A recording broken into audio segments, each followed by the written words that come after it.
Hello guys, welcome back to another video. Today we're going to talk about why I support Israel.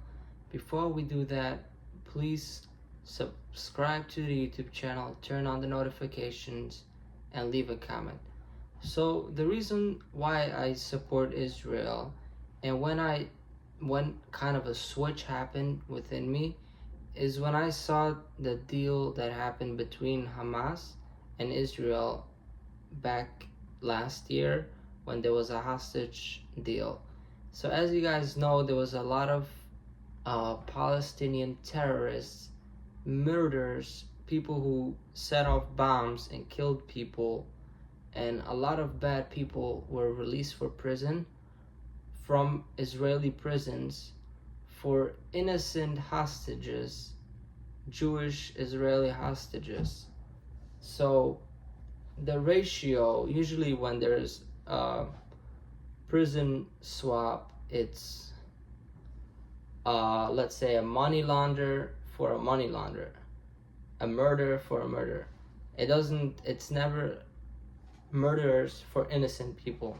So when that happened, that shows me that Hamas is really not the victim that they try to be. They have a lot of negotiating power, because if somebody's really being bombed every day, as they're trying to say, and how they say that so many innocent Palestinians are being killed, if that's really the case, then they would take any deal. They would say, I'll give you all the hostages, because I remember from right after October 7, everybody's saying the whole time, if Hamas is going to release all the hostages with no conditions, then Israel would stop the war. But they never did that. They always they're much stronger and less of a victim as they're trying to portray.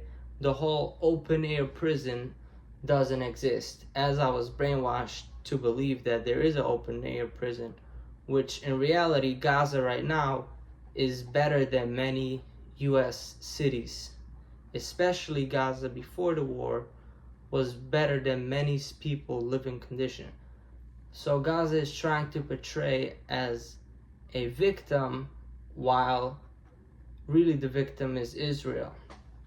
So and another thing, you were able to see the videos when the hostages were released.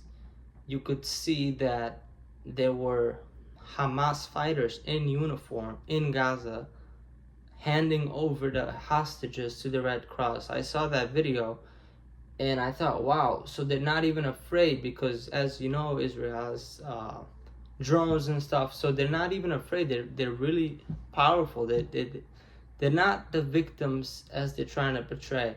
And I like to stand with the victim, and the victim in this case is Israel, because 12,000 people were slaughtered on October 7th, and many hostages, innocent hostages, were taken.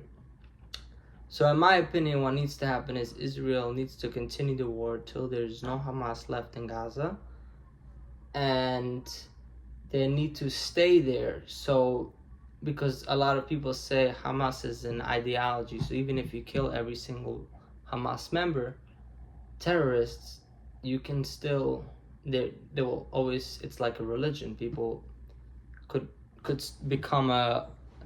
always join the club, you know.